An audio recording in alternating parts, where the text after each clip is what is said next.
Hello everyone, मैं जितेन पटेल। आप सभी लोगों का हमारे ऑनलाइन वीडियो में स्वागत है। हम लोग पिछली कक्षा में पढ़ चुके हैं प्रकाश के परावर्तन और उसके नियम। आज हम लोग पढ़ने जा रहे हैं दर्पण, उसके प्रकार और उसके द्वारा प्रतिबिंब का बनना। तो हेडिंग है दर्पण। दर्पण किसे कहते हैं? तो दर्पण क्या होता है? एक ऐसा पारदर्शी पृष्ठ होता है जिससे प्रकाश टकरा कर क्या होती है, वापस उसी माध्यम क्या होती है, लौट आती है। एक ऐसा समतल अथवा वक्राकार पृष्ठ जिसके किसी एक तल पर क्या लगा हो, कोई पॉलिश लगा हो, तो उसका दूसरा तल क्या हो, परावर्तक तल हो। तो उस उपकरण को हम क्या कहते हैं? दर्पण कहते हैं। ठीक। दर्पण क्या होता है? जैसे एक ऐसा समतल पृष्ठ होता है, एक एक ऐसा समतल अथवा वक्राकार पृष्ठ,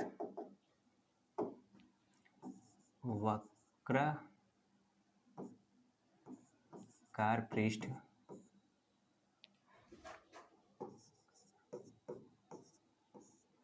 जिसके एक तल पर क्या लगा, कोई पॉलिश लगा हो। इसका एक तल क्या हो, जिसका एक तल पॉलिशदार हो, पॉलिशदार हो तथा दूसरा तल क्या हो, दूसरा तल परावर्तक तल हो, उसे क्या कहते हैं? दर्पण अर्थात मिरर कहते हैं। ठीक। क्या हो जाएगा? एक ऐसा समतल अथवा वक्राकार पृष्ठ जिसका एक तल क्या हो, पॉलिशदार हो तथा उसका दूसरा तल क्या हो, परावर्तक तल हो, उसे हम क्या कहते हैं? दर्पण कहते हैं। दर्पण मुख्यतः दो प्रकार के होते हैं। दर्पण कितने प्रकार होते हैं? मुख्यतः दो प्रकार के होते हैं। नंबर एक अवतल दर्पण, नंबर एक समतल दर्पण, समतल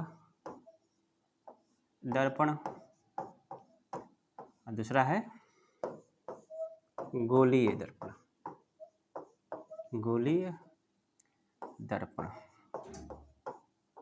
समतल दर्पण अर्थात क्या होगा? Plane mirror.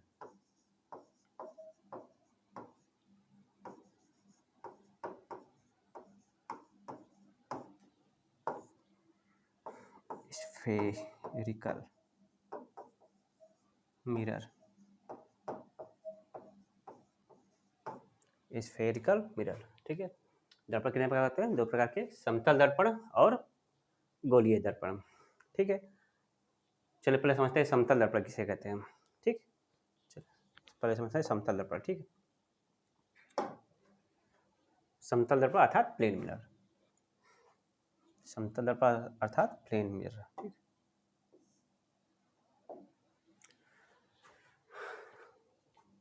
समतल दर्पण अर्थात प्लेन मिरर को समझते हैं। ठीक है। समतल दर्पण क्या होता है?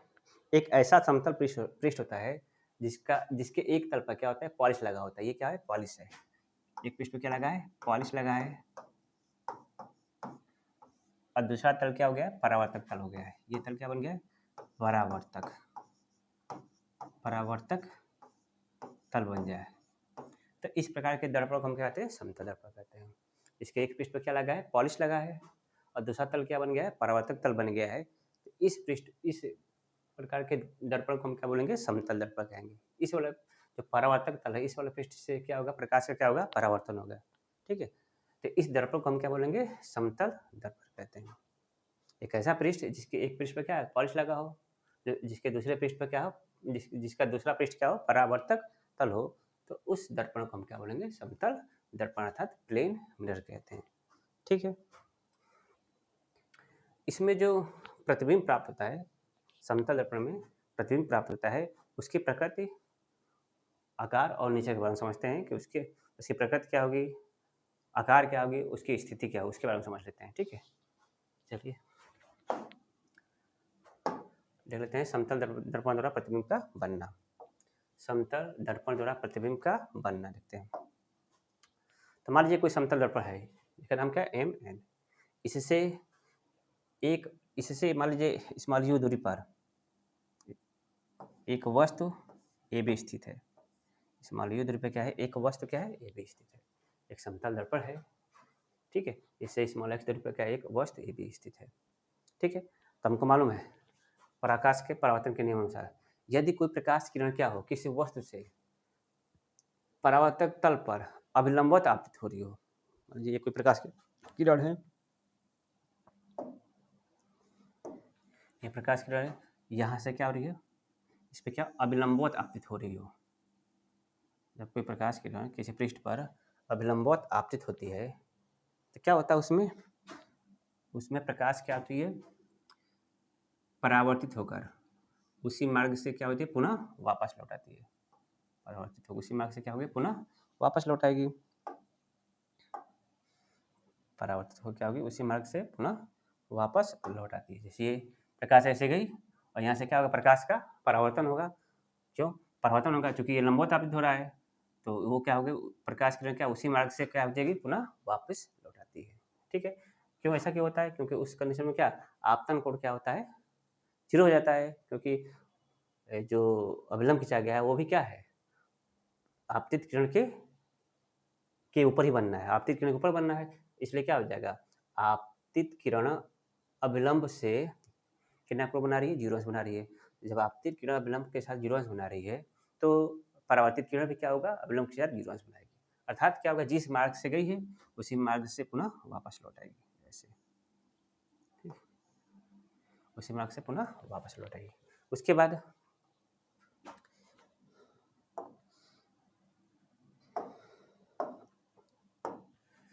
यदि कोई प्रकाश किरण क्या हो I कोण पर आपतित हो रही हो, I कोण पर आपतित हो रही हो, जिस कोण पर आपतित होती है उसी कोण से क्या हो, परावर्तित होती है। प्रकाश के परावर्तन का द्वितीय नियम है, जिस कोण पर आपतित होगी उसी कोण से क्या हो जाएगी, पुनः वापस लौट आती है, ठीक है। ये हमारा कोण क्या हो जाएगा I, ये हमारा कोण हो जाएगा I,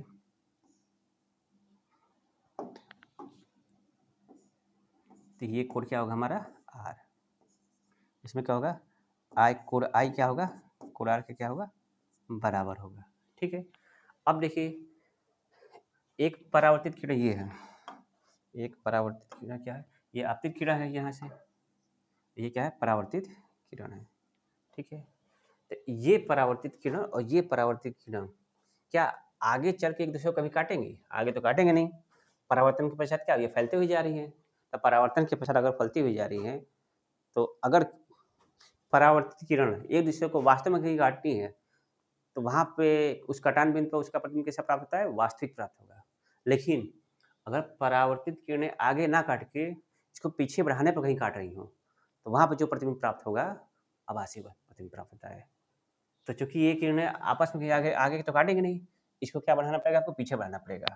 तो अगर इसको हम पीछे बढ़ाएंगे तो इसको बढ़ाते हैं पीछे जैसे जैसे करके, तो पीछे इसे बढ़ाएंगे हम,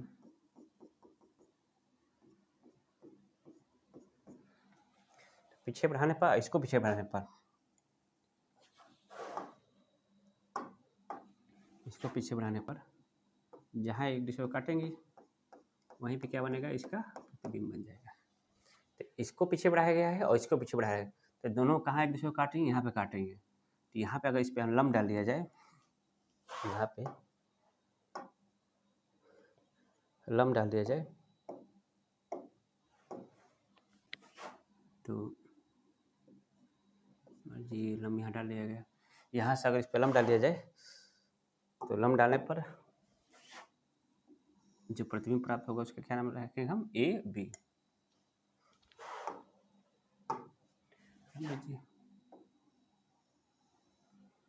ये जो प्रतिबिंब प्राप्त हुआ है इसका नाम क्या रहेगा,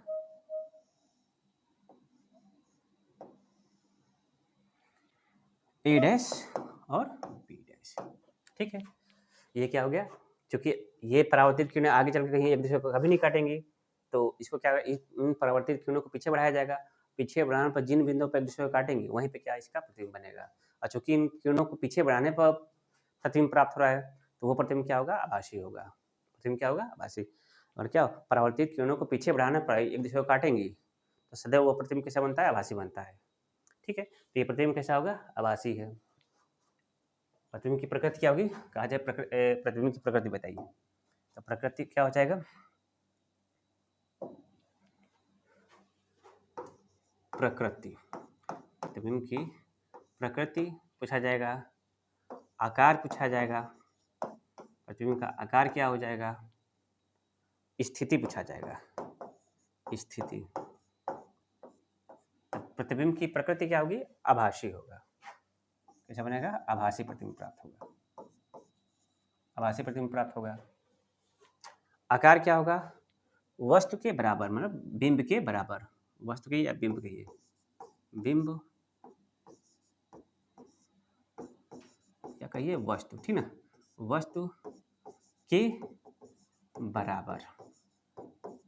कहाँ बनेगा, दर्पण के पीछे, दर्पण के पीछे और उतनी ही दूरी पर, जितनी दूरी पर दर्पण से वस्तु स्थित है, स्थित है। ठीक है, दर्पण के पीछे उतनी ही दूरी पर जितना कि दर्पण से वस्तु स्थित है, ठीक ना, जितना दूरी पर जितना कि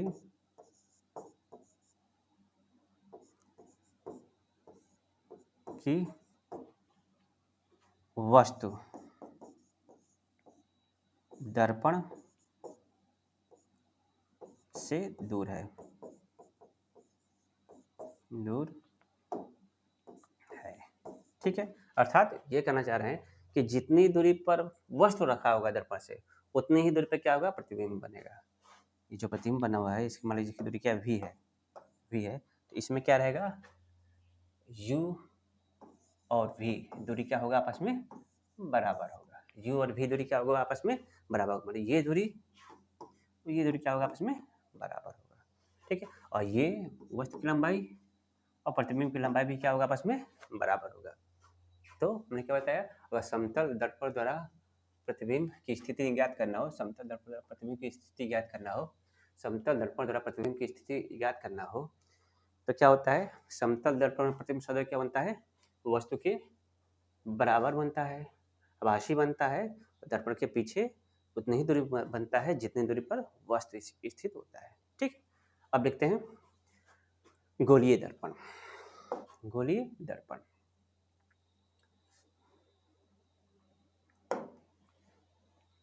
ठीक, कहते हैं गोलीय दर्पण किसे कहते हैं, गोलीय दर्पण किसे कहते हैं देखिए। तो गोलीय दर्पण क्या होता है, एक ऐसा खोखला गोलीय पृष्ठ, एक ऐसा खोखला गोलीय पृष्ठ जिसके किसी एक पृष्ठ पे क्या लगा दिया जाए, कोई पॉलिश लगा दिया जाए किसी एक पृष्ठ पे, या इसके अंदर वाला, देखिए खोखला गोलाकार पृष्ठ है, ठीक है, तो इसका ये अंदर वाला पृष्ठ है, ये अंदर वाला पृष्ठ है, और ये क्या है, बाहर वाला पृष्ठ है, ये है अंदर वाला पृष्ठ, ये क्या है, बाहर वाला पृष्ठ है। ठीक है, तो इसके किसी एक पृष्ठ पे कोई पॉलिश लगा दिया जाए तो दूसरा तल क्या बन जाएगा, परावर्तक तल बन जाएगा। किसी एक, अगर बाहर वाले पृष्ठ पे पॉलिश लगाया जाएगा तो दूसरा नीचे अंदर वाला पृष्ठ क्या बन जाएगा, परावर्तक तल बन जाएगा। अगर अंदर वाले पृष्ठ पे क्या लगा दिया, पॉलिश लगा दिया जाएगा तो बाहर वाला पृष्ठ क्या बन जाएगा, परावर्तक तल बन जाएगा। तो इस प्रकार का जो दर्पण प्राप्त होगा, मतलब इस तरह से पॉलिश लगाने से जो दर्पण प्राप्त होगा उस दर्पण को हम क्या बोलते हैं, गोलीय दर्पण कहते हैं। गोलीय दर्पण किसे कहते हैं, एक ऐसा वक्राकार पृष्ठ जिसके किसी एक पृष्ठ पर क्या लगा हो, कोई पॉलिश लगा हो, तथा उसका दूसरा पृष्ठ क्या हो, परावर्तक तल हो, तो इस प्रकार के दर्पण को हम क्या कहेंगे, गोलीय दर्पण कहते हैं। एक ऐसा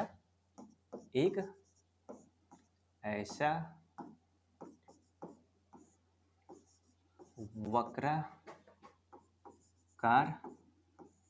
पृष्ठ जिसके किसी एक पृष्ठ पर पॉलिश लगाओ, पॉलिश लगा हो तथा उसका दूसरा पृष्ठ क्या हो, परावर्तक तल हो, तथा उसका दूसरा पृष्ठ परावर्तक तल हो, तो उसे हम क्या कहते हैं, गोलीय दर्पण कहते हैं। ठीक, मतलब एक पृष्ठ पर क्या लगा, पॉलिश लगा, उसका दूसरा पृष्ठ क्या हो, परावर्तक तल हो, तो इस प्रकार के बने दर्पण को हम क्या बोलेंगे, गोलीय दर्पण कहेंगे। ठीक, अब देखते हैं गोलीय दर्पण के प्रकार। तो गोलीय दर्पण मुख्यतः दो प्रकार के होते हैं। गोलीय दर्पण का प्रकार में क्या हो जाएगा, ये कितने प्रकार होते हैं, मुख्यतः दो प्रकार के होते हैं। नंबर एक,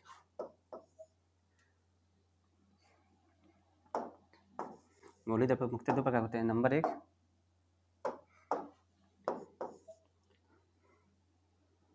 अवतल दर्पण, अवतल दर्पण अर्थात कॉनकेव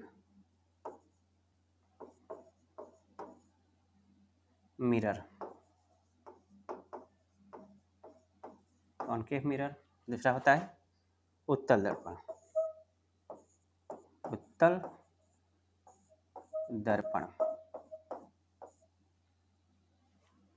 उत्तल दर्पण कॉन्वेक्स मिरर। गोलीय दर्पण दो प्रकार होते हैं, कॉनकेव मिरर और कॉन्वेक्स मिरर, अर्थात अवतल दर्पण और उत्तल दर्पण। चलिए समझते हैं अवतल दर्पण किसे कहते हैं। अवतल दर्पण किसे कहते हैं, तो अवतल दर्पण किसे कहते हैं, अवतल दर्पण और उत्तल दर्पण। जैसे इसमें देख लीजिए, अवतल दर्पण इसमें कौन सा होगा, अगर क्या कर रहे हैं, इसमें देखिए दो पृष्ठ होंगे। अगर कोई दर्पण को वक्राकार पृष्ठ में क्या है, दो पृष्ठ होते हैं। इस वाले पृष्ठ को हम बोलते हैं उभरा हुआ तल, इस वाले पृष्ठ को क्या बोलते हैं, धंसा हुआ तल। अगर उभरे हुए तल पर क्या लगा जाए, पॉलिश लगा दिया जाए, और उसका धंसा हुआ तल क्या बन जाए, परावर्तक तल बन जाए, तो उस प्रकार का बना दर्पण क्या कहलाता है, अवतल दर्पण कहलाता है। तो देखिए उभरे तल पर क्या लगा है, पॉलिश लगा है, और धंसा हुआ तल क्या बन गया है, परावर्तक तल बन गया है। तो इस भाग को हम क्या बोलेंगे, ये जो भाग होगा इसको हम क्या बोलेंगे, अवतल दर्पण कहेंगे। क्या बोलेंगे इसको हम, अवतल दर्पण। ठीक है, ये हमारा क्या हो गया, अवतल दर्पण, इसको बोलेंगे हम अवतल दर्पण। ठीक है,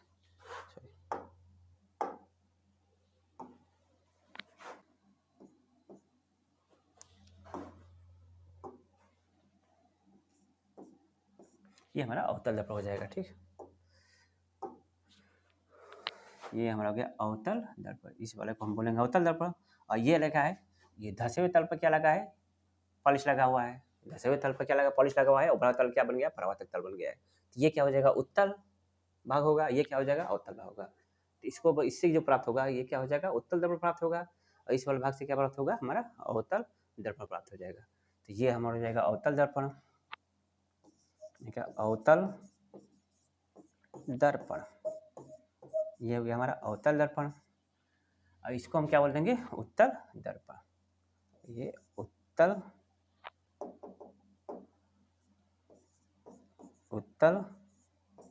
दर्पण हो गया, ये हमारा हो जाएगा उत्तल दर्पण, और ये हमारा क्या हो जाएगा, अवतल दर्पण। ये हमारा उत्तर इस तरह क्या बनेगा, उत्तल दर्पण, इससे क्या बनेगा, अवतल दर्पण। इसमें क्या किया गया है, धसे हुए तल पर पॉलिश लगाया गया है। इसमें क्या किया गया है, उभरे हुए तल पर क्या लगाया गया, पॉलिश लगाया गया है। अगर उभरे हुए तल पर पॉलिश लगाया जाएगा तो अवतल दर्पण प्राप्त होगा, और धसे हुए तल पर पॉलिश लगाया जाएगा क्या प्राप्त होगा, उत्तल दर्पण प्राप्त होगा। ठीक, दर्पण कितने प्रकार होते हैं, दो प्रकार के, अवतल दर्पण और गोलीय दर्पण। ठीक है,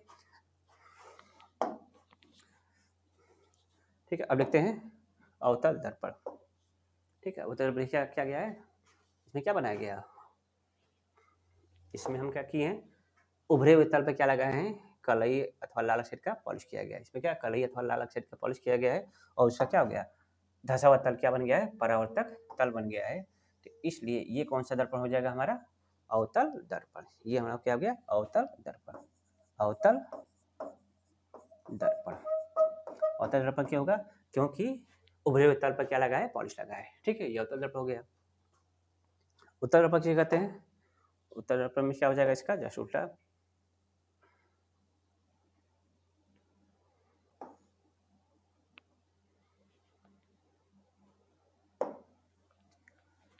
उत्तल दर्पण में क्या हो जाएगा? अगर क्या लगा दें हम? धसे हुए तल पर क्या लगा दें? पॉलिश लगा दें। पॉलिश लगा दें। धसे हुए तल पर क्या लगा दें? हम पॉलिश लगा दें, तो जो दर्पण प्राप्त होगा उसे हम क्या कहते हैं? उत्तल दर्पण। ये उभरा क्या? उभरा हुआ तल क्या बन गया इसका? परावर्तक तल बन गया, इसलिए इसको हम क्या बोलेंगे? उत्तल दर्पण। यहाँ से क्या होगा इसका? प्रकाश का परावर्तन होगा। ये कौन सा दर्पण है? उत्तल दर्पण। उत्तल दर्पण। ठीक है, ये हमारा उत्तल दर्पण हो गया है। क्योंकि क्या है? धसे हुए तल पर पॉलिश लगाया गया है, पॉलिश लगाया गया, उभरा हुआ तल क्या बन गया है? परावर्तक तल बन गया है। ठीक है, तो उत्तल दर्पण, उत्तल दर्पण समझ में आएगा सबको? उत्तल दर्पण हो गया, उत्तल दर्पण हो गया। अब देख लेते हैं किरण। देखिए, कोई भी प्रतिबिंब प्राप्त करना है, किसी भी वस्तु का हमें प्रतिबिंब प्राप्त करना है, तो सबसे पहले आपको आना चाहिए किरण आरेख खींचना। किरण आरेख खींचना आप लोगों को नहीं आएगा तो किसी भी वस्तु का प्रतिबिंब हम नहीं बना पाएंगे। चलिए आज सीखते हैं कि किसी भी वस्तु का अगर प्रतिबिंब बनाना हो तो पहले किरण आरेख कैसे बनाया जाता है। ठीक है, जब तक किरण आरेख बनाना नहीं सीख पाएंगे हम लोग, तब तक हम किसी भी वस्तु का प्रतिबिंब नहीं बना पाएंगे। ठीक है, कहाँ पर किसी वस्तु का प्रतिबिंब कहाँ बनेगा, कहाँ नहीं बनेगा, उसके लिए किरण आरेख खींचना हम लोग को आना चाहिए। तो क्या सीखने जा रहे हैं हम लोग? किरण आरेख बनाना।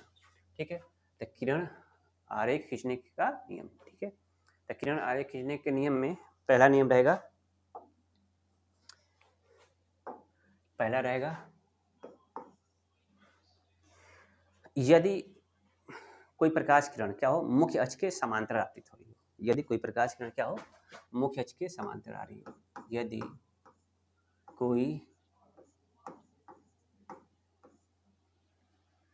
कोई प्रकाश किरण, चलिए मुख्य अक्ष के समांतर थोड़ा सा देख लेते हैं। दर्पण संबंधी कुछ परिभाषाएं हैं, उसको थोड़ा देख लेते हैं, तब इसको बताते हैं कि किरण आरेख खींचने के नियम उसके बारे में बताते हैं। ठीक ना? मान लीजिए कोई अवतल दर्पण है, ये मान लीजिए कोई अवतल दर्पण है, ये अवतल दर्पण है। ठीक है,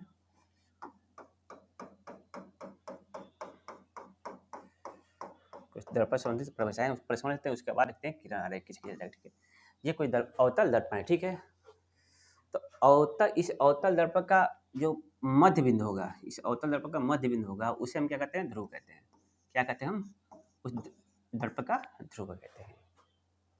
अवतल दर्पण का जो मध्य बिंदु होगा उसे हम क्या कहेंगे? दर्पण का ध्रुव कहेंगे।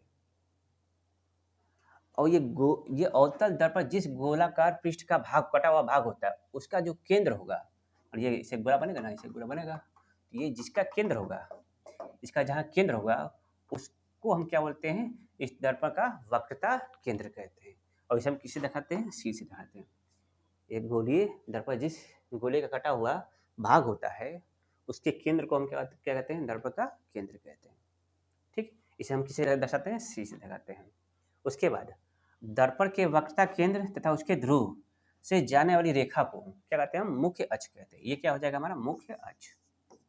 मुख्य अक्ष दर्पण के ध्रुव तथा उसके वक्रता केंद्र, ये हमारा क्या हो गया? वक्रता केंद्र। वक्रता केंद्र, ये हमारा क्या हो जाएगा? वक्रता केंद्र। तो दर्पण के वक्रता केंद्र तथा उसके ध्रुव से जाने वाली रेखा को क्या कहते हैं? मुख्य अक्ष। उसके बाद दर्पण का जो वक्रता केंद्र होगा और उसका जो ध्रुव होगा, उसका जो मध्य बिंदु होगा, उस मध्य बिंदु को हम क्या बोलते हैं? दर्पण का मुख्य फोकस। इसको किसे दिखाते हैं? कैपिटल एफ से। ये क्या हो गया? दर्पण का मुख्य फोकस। मुख्य फोकस, मुख्य फोकस, इसे हम क्या कहते हैं? दर्पण का मुख्य फोकस। दर्पण के वक्रता केंद्र और उसके ध्रुव के मध्य बिंदु को क्या बोलते हैं? दर्पण का मुख्य फोकस। दर्पण के ध्रुव से वक्रता केंद्र के बीच की दूरी को, दर्पण के ध्रुव तथा उसके वक्रता केंद्र के बीच की दूरी को वक्रता त्रिज्या कैपिटल आर कहते हैं। वक्रता त्रिज्या कैपिटल आर कहते हैं। दर्पण के ध्रुव तथा उसके वक्रता केंद्र के बीच की दूरी को क्या बोलते हैं? दर्पण के वक्रता केंद्र तथा उसके ध्रुव के बीच की दूरी को क्या बोलते हैं? वक्रता त्रिज्या।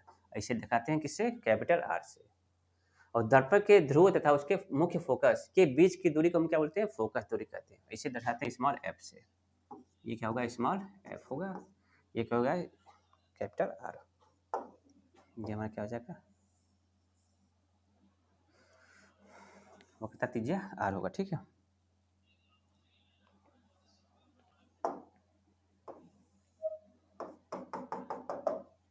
ये हमारा क्या हो जाएगा? आर। वक्रता त्रिज्या आर होगा। ठीक है, ये क्या हो जाएगा? फोकस दूरी एफ होगा। ठीक है, ये क्या हो गया? दर्पण का ध्रुव हो गया, मुख्य अक्ष हो गया, वक्रता केंद्र हो गया, या मुख्य फोकस हो गया। ये दर्पण के वक्रता केंद्र तथा ध्रुव के मध्य के बीच की दूरी क्या कहलाएगी? वक्रता त्रिज्या कहलाएगी। फोकस तथा ध्रुव के मध्य के बीच की दूरी क्या कहलाएगी? फोकस दूरी कहलाएगी। अब इसके दर्पण के मुख्य फोकस तथा मुख्य अक्ष के अभिलंबवत जाने वाले तल को, ये जो तल होगा, इसको क्या बोलेंगे? फोकस तल कहेंगे। इसको हम क्या बोलेंगे? फोकस तल। ये हमारा क्या आ गया? फोकस तल हो गया। इसको हम क्या बोलते हैं? फोकस तल बोलते हैं। एक देख लेते इसको, फोकस तल।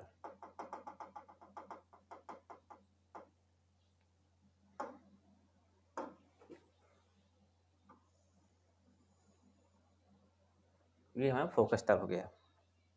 इसको हम क्या बोलेंगे? फोकस तल। दर्पण के मुख्य अक्ष के अभिलंबवत तथा उसके फोकस से जाने वाले तल को क्या बोलेंगे? फोकस तल। दर्पण का द्वारा क्या होता है? दर्पण का द्वारा, ये यम यन जो है, ये क्या कहलाएगा? दर्पण का द्वारा कहलाएगा। ठीक है, दर्पण के व्यास को, दर्पण के व्यास, ये तो व्यास हुआ दर्पण का।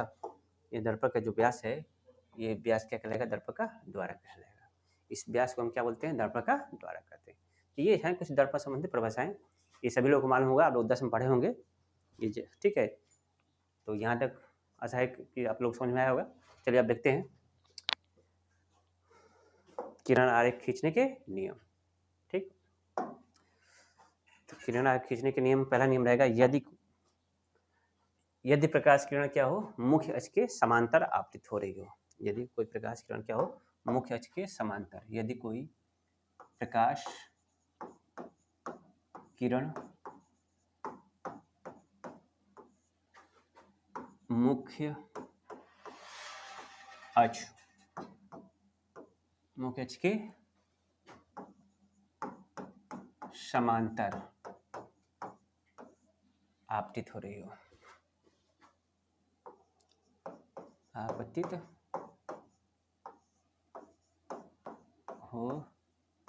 रही हो। चलिए देखते हैं।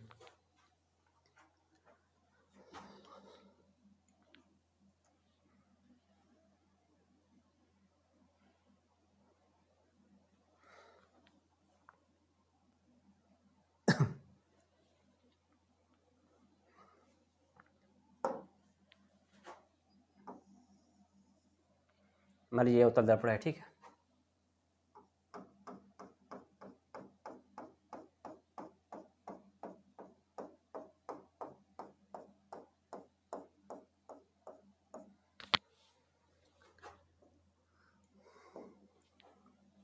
ये दर्पण का मुख्य अक्ष है। मान लीजिए दर्पण का ये मुख्य अक्ष। ठीक, यदि कोई प्रकाश किरण क्या हो? दर्पण के मुख्य अक्ष के समांतर आ रही है। तो मान लीजिए यहाँ पर देख लीजिए, ये क्या होगा? दर्पण का वक्रता केंद्र यहाँ पे। मान लीजिए दर्पण का वक्रता केंद्र यहाँ पे है, इसका मुख्य फोकस यहाँ पे है। ये इसका ध्रुव हो जाएगा P। तो यदि कोई प्रकाश किरण क्या हो? दर्पण के मुख्य अक्ष के समांतर आपतित हो रही हो। चलिए ले जाते हैं कोई प्रकाश किरण।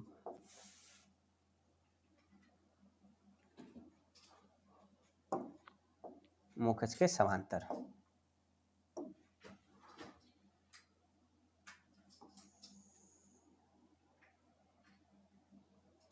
यदि कोई प्रकाश किरण क्या हो?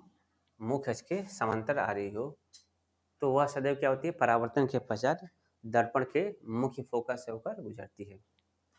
वह सदैव परावर्तन के पश्चात दर्पण के मुख्य फोकस से होकर गुजरेगी। परावर्तन के पश्चात कहाँ से हो जाएगी? दर्पण के मुख्य फोकस से होकर गुजरती है। ये ऐसे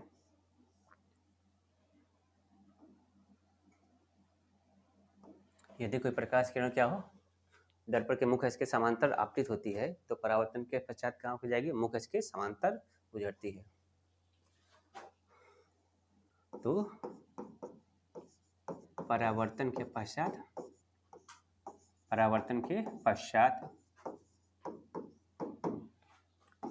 मुख्य अक्ष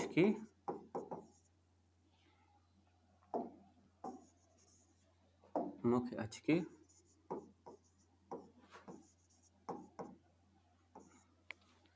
समांतर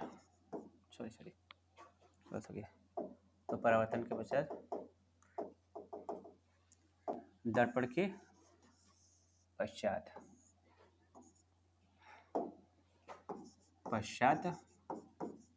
परावर्तन के पश्चात दर्पण के मुख्य फोकस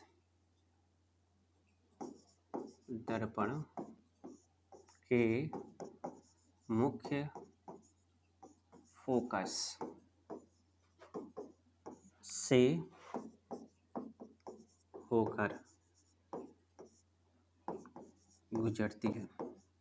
ठीक है, ये क्या हो गया, पहला नियम हो गया किरण आरेख खींचने के। ठीक है, अब देखते हैं दूसरा नियम। दूसरा नियम क्या है, यदि कोई प्रकाश किरण क्या हो, दर्पण के मुख्य फोकस से होकर आ रही हो। दूसरा नियम है, यदि कोई प्रकाश किरण दर्पण के मुख्य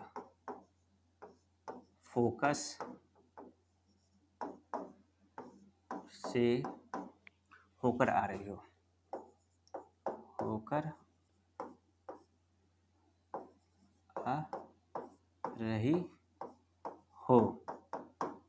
तो देखते हैं क्या होता है।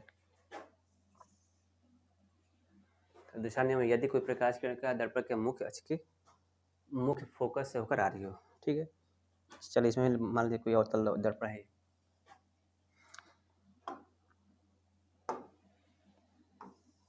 ये अवतल दर्पण,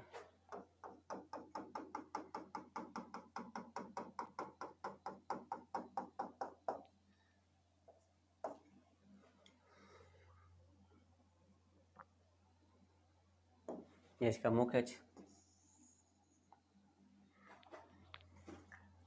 यहाँ पे इसकी वक्रता केंद्र हो गया, यहाँ पे वक्रता केंद्र, ये इसका मुख्य फोकस। यदि कोई प्रकाश किरण क्या मुख्य फोकस से होकर आ रही हो, यदि कोई प्रकाश किरण क्या हो, दर्पण के मुख्य फोकस से होकर आ रही हो, ऐसे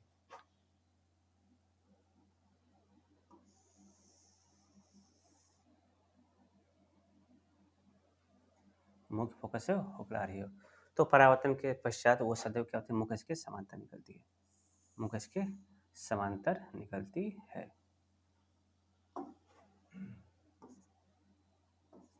तो परावर्तन के पश्चात क्या हो जाएगी, सदैव क्या होगी, मुख्य के समांतर निकलती है।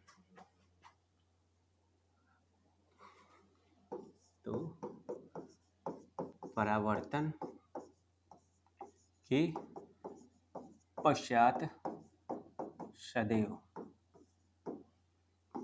मुख्य अक्ष के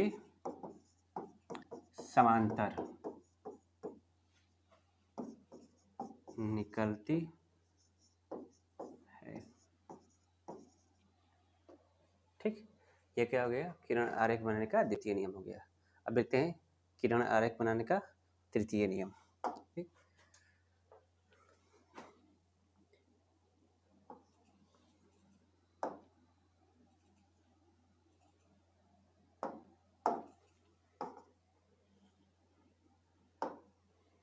किरण, तीसरा नियम है, किरण आरेख बनाने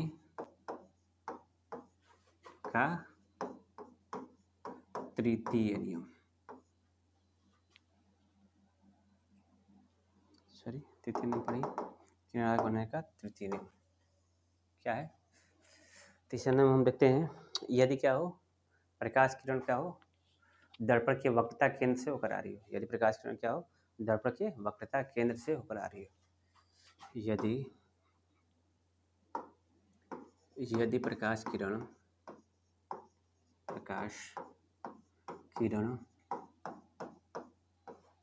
दर्पण के वक्रता केंद्र से होकर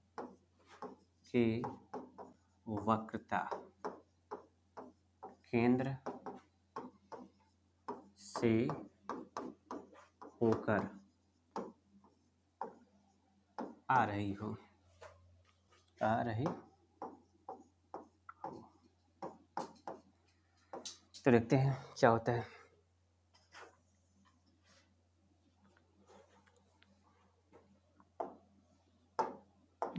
मान लीजिए कोई यह अवतल दर्पण है,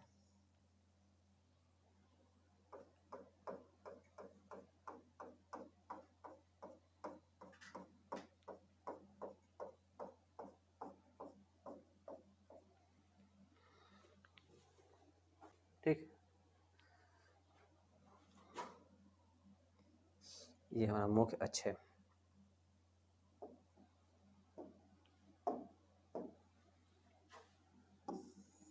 मुख्य अक्ष ये दर्पण का मान लीजिए वक्रता केंद्र, ये इसका मुख्य फोकस। तो यदि कोई प्रकाश किरण क्या दर्पण के वक्रता केंद्र से होकर आ रही हो, देखते हैं।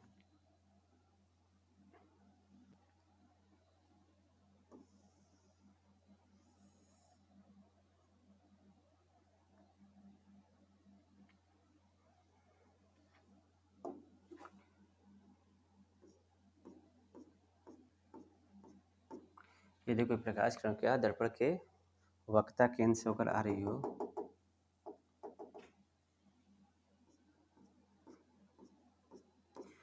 वक्रता केंद्र से होकर आ रही हो, तो परावर्तन के पश्चात क्या होगी, उसी रास्ते से पुनः लौट जाती है। यदि कोई प्रकाश किरण क्या हो दर्पण के वक्रता केंद्र से होकर आ रही हो, तो परावर्तन के पश्चात वह पुनः उसी मार्ग से वापस लौट आती है। ये क्या हो गया, किरण आरेख बनाने का तृतीय नियम होगा। ठीक है, तो अभी ये अवतल के लिए बताया जा रहा है, अभी उत्तल के लिए भी बताएंगे। ठीक है, अब देखते हैं किरण आरेख बनाने का चतुर्थ नियम। चौथा नियम क्या है, यदि प्रकाश किरण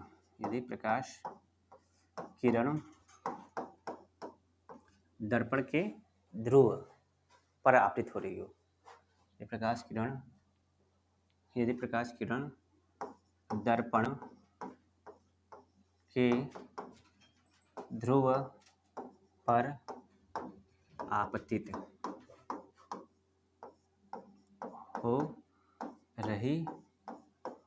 हो, तब क्या होगा, देखते हैं। यदि प्रकाश किरण क्या हो दर्पण के ध्रुव पर आपतित हो रही हो, तब क्या होगा, तो मान लीजिए कोई अवतल दर्पण है, ये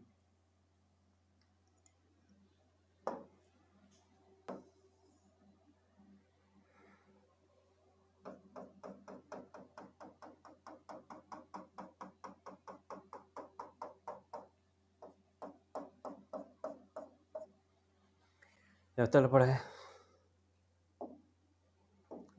ये हमारा मुख्य अक्ष, ये क्या हो जाएगा, उसका ध्रुव हो जाएगा, दर्पण का ध्रुव,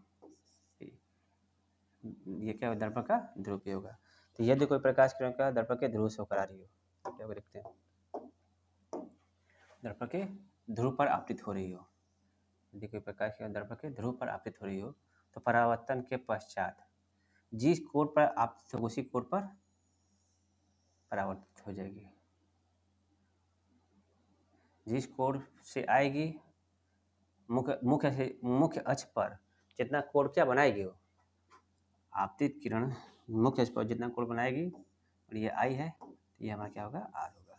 इसमें क्या होगा, कोण आई क्या होगा, कोण आर के बराबर होगा। क्या बताया, कोण आई इसमें क्या होगा, कोण आर के बराबर होगा।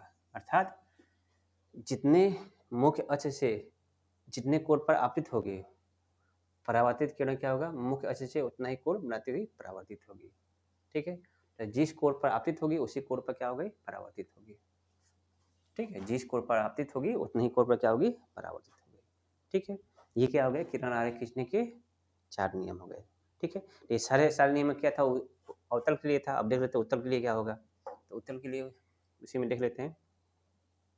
पहला नियम था, यदि कोई प्रकाश किरण क्या हो, मुख्य अक्ष के समांतर आपतित हो रही हो, तब क्या होगा, वो क्या होगा, फोकस से सदैव क्या होगा, फोकस से होकर परावर्तित किरण क्या होगी, सदैव क्या होगी, फोकस होकर जाती है। लेकिन अगर ये क्या होगा, उत्तल दर्पण होगा, तो यही क्या होगा हमारा, उत्तल दर्पण हो, तो इसमें क्या हो जाएगा, इसमें देख लीजिए, तो यही क्या हमारा क्या, उत्तल दर्पण हो, तो उसमें क्या हो जाएगा,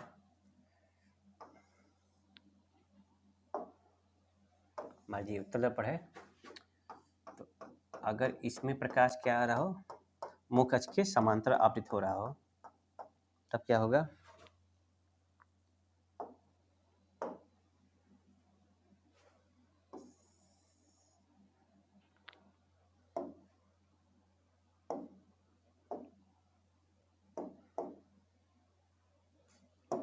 मुख्य अक्ष के समांतर आपतित हो रहा हो, मुख्य अक्ष के समांतर आपतित हो रहा हो, सॉरी,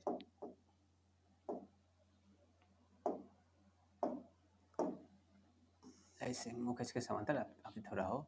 मान लीजिए ये इसका क्या है, यहाँ पे क्या होगा, इसका फोकस होगा, यहाँ पे इसका फोकस होगा,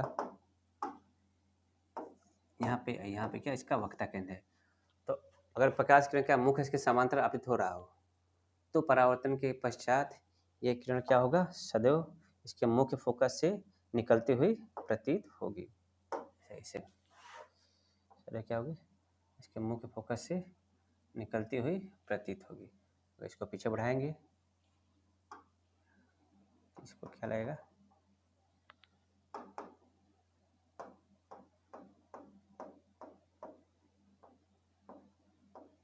ठीक है।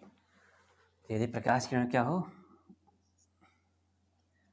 मुख्य उत्तल दर्पण पर मुख्य अक्ष के समांतर आपतित हो रहा हो, तो परावर्तन के पश्चात वो सदैव क्या मुख्य फोकस से निकलती हुई प्रतीत होगी। यहाँ क्या होगा, मुख्य फोकस से निकलती हुई प्रतीत होगी, मुख्य फोकस से निकलती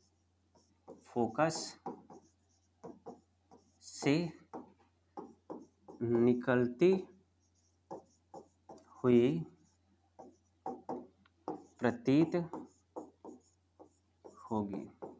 ठीक है, प्रतीत होगी। और इसमें क्या था, मुख्य फोकस होकर गुजरेगी। यहाँ क्या था, परावर्तन की वजह क्या है, मुख्य फोकस होकर जा रही थी, यहाँ क्या होगा, मुख्य फोकस से निकलती हुई प्रतीत होगी, मुख्य फोकस से निकलती हुई प्रतीत होगी। दूसरा नियम क्या था इसका, दूसरा नियम था कि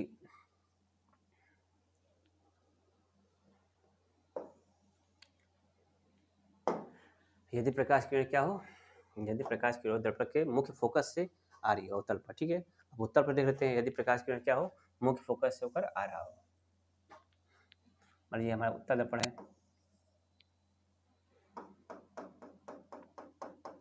हमारा उत्तल दर्पण है, ये हमारा मुख्य अक्ष है, ये यहाँ पे क्या होगा, इसका फोकस, यहाँ पे क्या होगा, इसका वक्रता केंद्र, यहाँ पे इसका फोकस होगा, यहाँ पे क्या होगा, वक्रता केंद्र। तो यदि प्रकाश किरण क्या हो, दर्पण के मुख्य फोकस की ओर आती हुई प्रतीत हो रही हो,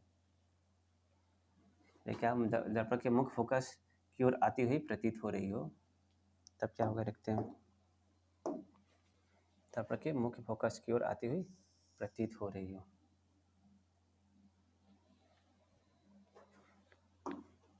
आती हुई प्रतीत हो रही हो,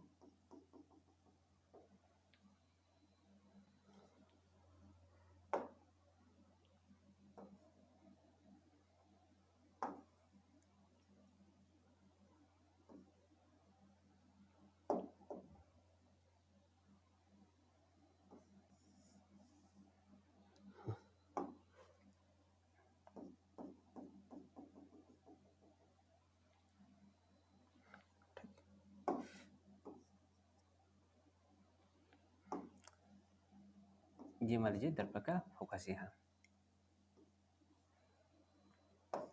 फोकस है, ठीक है। यदि कोई प्रकाश किरण दर्पण के मुख्य फोकस की ओर आती हुई प्रतीत हो रही हो तो परावर्तन के पश्चात वो सदैव क्या होती है, मुख्य इसके समांतर, मुख्य इसके समांतर निकलती है।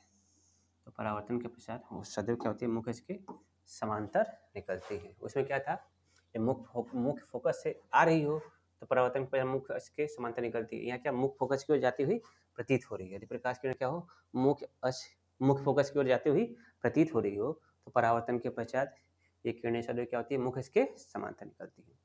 तीसरा नियम लिखते हैं,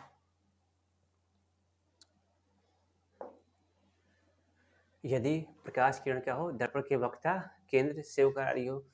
इसमें तीसरा नियम क्या है, यदि प्रकाश किरण का दर्पण की वक्रता केंद्र की ओर जाती हुई प्रतीत हो रही है। उत्तर दर्पण में क्या रहेगा, यदि प्रकाश किरण क्या दर्पण के वक्रता केंद्र की ओर जाती हुई प्रतीत हो रही है। देखिए उत्तर दर्पण है हमारा। इसमें क्या हो जाएगा, यदि प्रकाश किरण क्या हो दर्पण के वक्रता केंद्र की ओर जाती हुई प्रतीत हो रही हो। दर्पण की ये मान लीजिए फोकस, ये फोकस हो गया, ये वक्रता केंद्र, ठीक है, ये फोकस, ये वक्रता केंद्र। तो यदि कोई प्रकाश किरण क्या हो दर्पण के वक्रता केंद्र की ओर आते हुए प्रतीत हो रही हो, मान लीजिए ये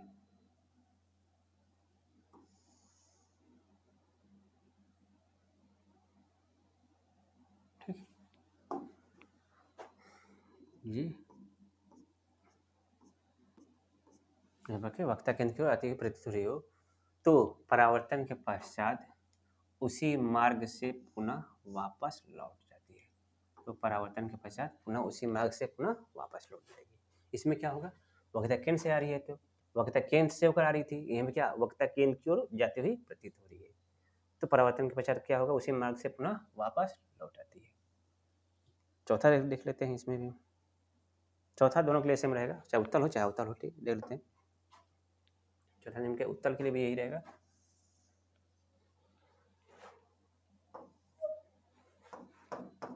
उत्तल के लिए भी क्या रहेगा, सेम रहेगा।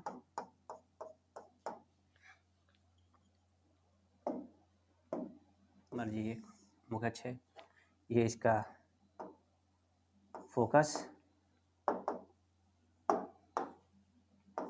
फोकस ये इसका वक्रता केंद्र, ठीक, ये हमारा इसका ध्रुव P, ठीक है। तो यदि कोई प्रकाश किरण क्या हो उत्तल दर्पण चाहे अवतल दर्पण, ठीक है ना, यदि प्रकाश किरण क्या हो दर्पण के ध्रुव से होकर आ रहा हो, ध्रुव पर आपतित हो रहा हो, ठीक है, तो परावर्तन कर था उसी कोण से पुनः वापस लौट आएगी। जिस कोण पर आपतित होगा, जिस कोण पर आपतित होगा उसी कोण पर क्या हो जाएगा, उसी कोण से क्या होगा परावर्तित होगा। इसमें भी क्या होगा, आई बराबर क्या होगा आर होगा। इसमें भी क्या होगा, कोण आई बराबर क्या होगा कोण आर होगा। तो ये क्या हो गए किरण आरेख बनाने के 4 नियम हो गए, ठीक है। और 4 नियम आप लोग को मालूम होगा तो आप लोग क्या बना लेंगे कि किसी भी वस्तु का प्रतिबिंब हम लोग बना सकते हैं, ठीक है। तो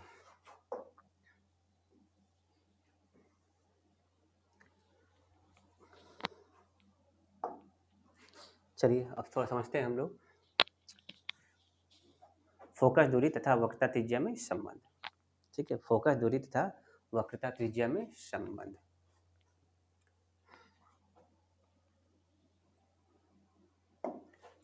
फोकस दूरी तथा वक्रता त्रिज्या में संबंध।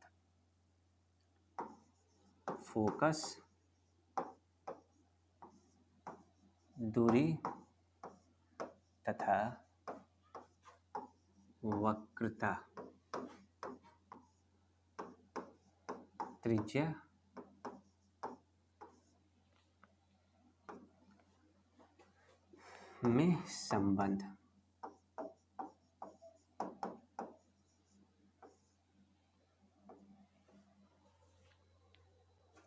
फोकस दूरी तथा वक्रता त्रिज्या में संबंध, ठीक।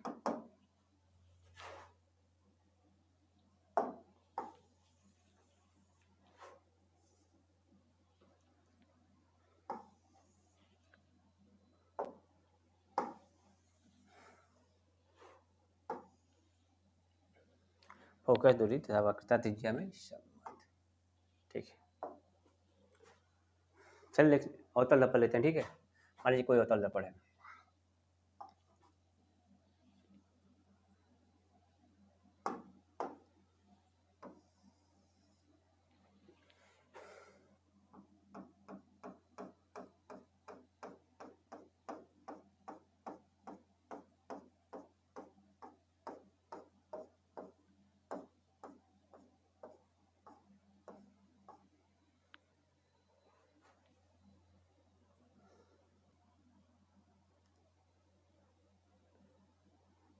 ये इसका मुख्य अक्ष हो गया,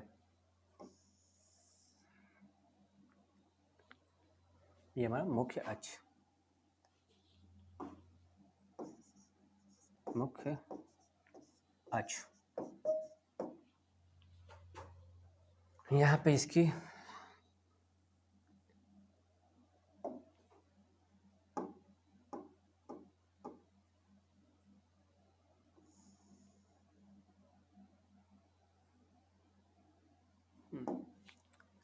मान लीजिए यहाँ पे इसका मुख्य फोकस है, यहाँ पे मुख्य फोकस, ये वक्रता केंद्र है, यहाँ पे वक्रता केंद्र, मुख्य फोकस और ये वक्रता केंद्र।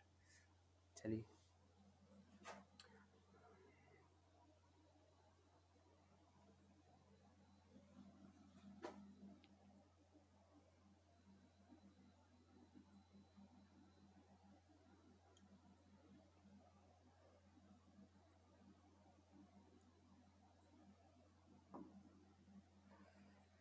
चूँकि हमको मालूम है ये फोकस क्या होता है, ये इसकी दूरी क्या, हम वक्रता केंद्र के बीच की दूरी को हम किससे कहते हैं, आर से।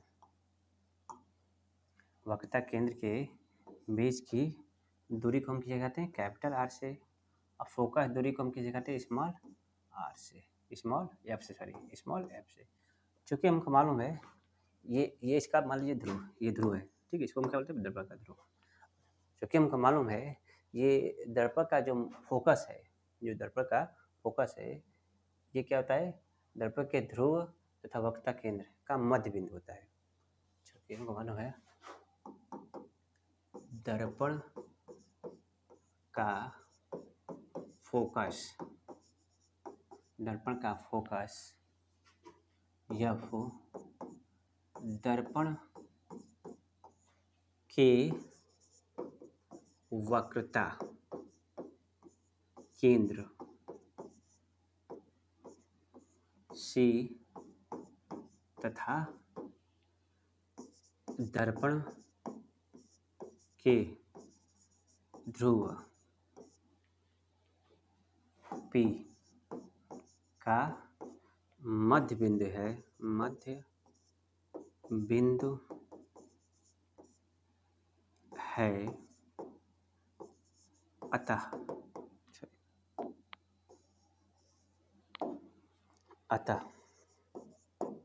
इस कंडीशन में क्या हो जाएगा, सी एफ किसके बराबर हो जाएगा, पी एफ के बराबर होगा। सी एफ और पी एफ क्या होगा, आपस में बराबर होगा। सी एफ और पी एफ क्या होगा, आपस में बराबर होगा। सी एफ और ये पी एफ क्या होगा, ये दोनों आपस में क्या होंगे, बराबर होगा, ये बराबर होगा।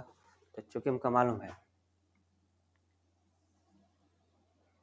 चूंकि हमारा पीसी है, जो पीसी किसके बराबर है, C F plus P F के बराबर है, या पीसी को क्या लिखते हैं, पीसी इक्वल टू, सॉरी, या पीसी इक्वल टू, तो सी एफ पी एफ के बराबर है, सी एफ के सामने क्या, पी एफ रख लीजिएगा, पी एफ ऑलरेडी पहले से पी एफ आई है, पी एफ, तो पी सी इक्वल टू क्या जाएगा, two P F, two P F, ठीक, टू पी एफ है क्वेश्चन नंबर 1। चूँकि हमको मालूम है यहाँ पी एफ का मान कितना दिया है, पी एफ का मान दिया है स्मॉल एफ, तथा पी सी का मान क्या दिया है, पी सी का मान दिया है कैपिटल आर। तो इसका मान उठा के यहाँ रख दीजिए। पी सी का मान दिया है capital R 2 into P F का मान कितना दिया है, पी एफ का मान दिया है स्मॉल एफ। तो यहाँ से आर इक्वल टू क्या आएगा 2 एफ, या इसको हम लिखते हैं यह बराबर क्या आ जाएगा आर बाई 2। ये क्या होता है फोकस दूरी तथा वक्रता त्रिज्या में संबंध होता है। ये क्या हो गया हमारा फोकस दूरी तथा वक्रता त्रिज्या में संबंध, अर्थात क्या होता है फोकस दूरी क्या होती है वक्रता त्रिज्या की आधी होती है, अर्थात क्या निष्कर्ष निकल गया है, फोकस दूरी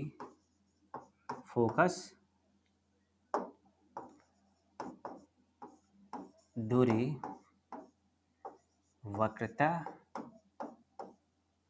त्रिज्या की